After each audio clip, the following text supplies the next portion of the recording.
Hello दोस्तों, स्वागत है आपका अपने चैनल डिफरेंस बिटवीन पर। आज हम एक ऐसे जोड़े पर बात करने जा रहे हैं जिसका नाम कई परीक्षाओं में पूछा जाता है, लेकिन समझ अक्सर उलझ सी जाती है। Inductive reasoning and deductive reasoning दोनों तर्क यानी रीजनिंग के तरीके हैं, पर इनके सोचने का तरीका बिल्कुल अलग है। आइए इन्हें बहुत आसान और रोजमर्रा के उदाहरणों के साथ समझते हैं, ताकि आज के बाद यह अंतर हम कभी न भूलें। सबसे पहले शुरू करते हैं इंडक्टिव रीजनिंग से। इंडक्टिव रीजनिंग में हम छोटे छोटे उदाहरणों से एक बड़ा निष्कर्ष निकालते हैं, यानी हम विशिष्ट से सामान्य की ओर जाते हैं। जैसे आपने देखा कि सुबह 3 दिन लगातार बारिश हुई, तो आपने निष्कर्ष निकाला कि शायद इस हफ्ते बारिश ज्यादा होगी, यानी कुछ ऑब्जर्वेशन से बड़ा कंक्लूजन निकालना। एक और उदाहरण देखिए, मान लीजिए 5 बार आपने देखा कि आपका दोस्त समय पर आ गया, तो आपने मान लिया कि मेरा यह दोस्त हमेशा पंक्चुअल रहता है। इसे ऐसे समझिए जैसे आप एक डिटेक्टिव हो और सुराग यानी क्लूज इकट्ठा करते हैं और फिर उनसे एक बड़ी तस्वीर यानी बिग पिक्चर बनाते हैं।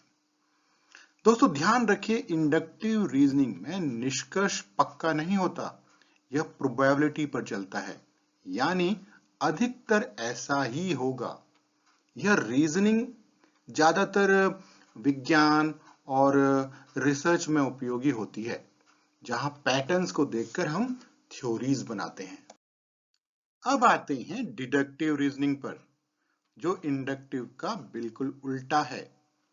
इसे याद रखने का आसान सा मंत्र है दोस्तों। पहले बड़ा नियम जानो, फिर उससे छोटा और फिर पक्का निष्कर्ष निकालो। यानी यहां अनुमान नहीं होता, नतीजा 100% तय होता है, बस आपका नियम सही होना चाहिए।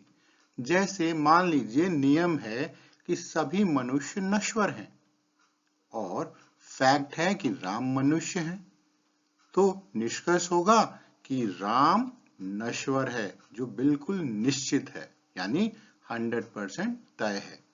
दूसरा उदाहरण देखिए, मान लीजिए एक रूल या नियम है कि सभी ट्रायंगल्स के 3 साइड होते हैं, ठीक है, और फैक्ट है कि मान लीजिए कि एक शेप एक ट्रायंगल है, तो कंक्लूजन होगा कि इस शेप के 3 साइड्स ही होंगे। यानी दोस्तों डिडक्टिव रीजनिंग में लॉजिक इतना स्ट्रांग होता है कि डाउट के लिए 0 स्थान रह जाता है।